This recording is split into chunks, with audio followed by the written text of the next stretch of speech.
Hi use welcome to Politicos news express at prime time. నేను మీ రాణి నాయుడు. ఈ రోజు ఇప్పటి వరకు ఉన్న అప్డేట్స్ ఏంటో ఈ బులెటిన్ లో చూద్దాం.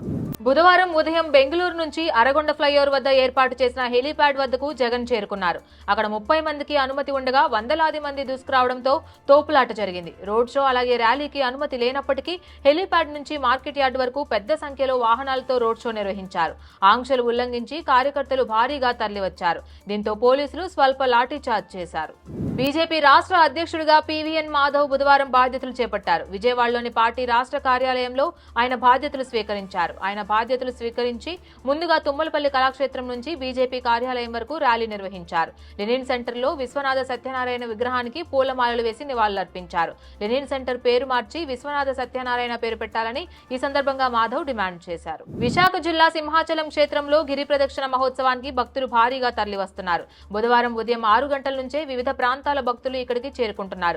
తొలి పావంచా వద్ద అప్పన్న స్వామికి కొబ్బరికాయ కొట్టి 32 కిలోమీటర్ల గిరి ప్రదక్షిణకు బయలుదేరి వెళ్తున్నారు. అధికారికంగా మధ్యాహ్నం 2 గంటలకు దేవస్థానం ఆధ్వర్యంలో తొలి పావంచా నుంచి స్వామివారి పుష్పరథం గిరి ప్రదక్షిణకు బయలుదేరుతుంది. అంతకు ముందుగానే భక్తులు ప్రదక్షిణను ప్రారంభించారు. కుకట్పల్లిలో కల్తీ కల్లు తాగిన ఘటనలో ఒకరు మృతి చెందారు. గాంధీ ఆసుపత్రిలో చికిత్స పొందుతూ సీతారాం ప్రాణాలు విడిచారు. వనపర్తి జిల్లా మదిగట్ల గ్రామానికి చెందిన సీతారాం, అనిత దంపతులకు 2 పిల్లలున్నారు. 9 ఏళ్ల క్రితం బతుకు తెరువు కోసం హైదరాబాద్ వచ్చి హైదర్ నగర్ లో ఉంటూ సీతారాం మేస్త్రిగా పనిచేస్తున్నారు. కల్లు కాంపౌండ్ లో కల్తీ కల్లు తాగి నిన్న 19 మంది అస్వస్థకు గురైన విషయం తెలిసిందే. ఈ ఘటనకు సంబంధించి 2 ఎక్సైజ్ పోలీసులు అరెస్ట్ చేశారు. కుకట్పల్లి కల్తీ కల్లు తాగి మృతి చెందిన వారి కుటుంబాలకు రాష్ట్ర ప్రభుత్వం ₹1 కోటి పరిహారం ఇవ్వాలని BJP MP Etela Rajender demand చేశారు.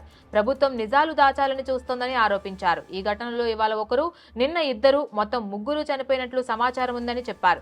కల్తీ కల్లు ఎప్పటి నుంచి అమ్మారు, ఎంతమంది తాగారు అనే పూర్తి సమాచారాన్ని ప్రభుత్వం సేకరించాలన్నారు. నూతన కార్మిక చట్టాలు, ప్రైవేటీకరణ చర్యల్ని వ్యతిరేకిస్తూ వివిధ కార్మిక సంఘాలకు చెందిన దాదాపు 25 కోట్ల మంది కార్మికులు బుధవారం దేశవ్యాప్త సమ్మెకు దిగారు. కార్మిక, రైతు సంఘాలు కలిసి ఈ భారత్ బంద్ కు పిలుపునిచ్చాయి. దాంతో బ్యాంకింగ్, రవాణా, ఇతర ప్రభుత్వ సేవలకు అంతరాయం కలుగుతోంది. ఈ సమయంలో ముందు జాగ్రత్త చర్యల్లో భాగంగా పలు రాష్ట్రాల్లోని బస్సులు డ్రైవర్లు హెల్మెట్లు పెట్టుకుని విధులు నిర్వహిస్తోన్న దృశ్యాలు వైరల్ గా మారాయి. వంతెన కుప్పకూలడంతో వాహనాలు నదిలో పడిపోయిన ఘటన గుజరాత్ లోని వడోదరాలో చోటు చేసుకుంది. బుధవారం ఉదయం పద్రా వద్ద మహీసాగర్ నదిపై ఉన్న గంభీర వంతెనలోని కొంత భాగం ఒక్కసారిగా కుప్పకూలింది.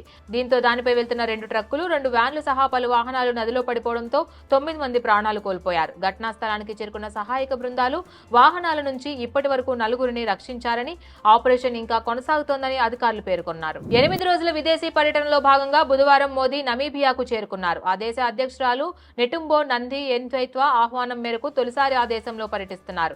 దీంతో ఆ ఆఫ్రికన్ దేశానికి వెళ్లిన 3వ ప్రధానిగా మోదీ నిలిచారు. నమీబియాలోని విండ్ హోక్ లో చేరుకున్న మోదీకి ఘన స్వాగతం లభించింది. విమానాశ్రయంలో ఆ దేశ అధ్యక్షురాలు స్వయంగా ఆహ్వానించారు. బీహార్ లో ప్రతిపక్షాల ఓట్లను తొలగించే కుట్ర చేస్తున్నారని కాంగ్రెస్ అగ్రనేత రాహుల్ గాంధీ ఆరోపించారు.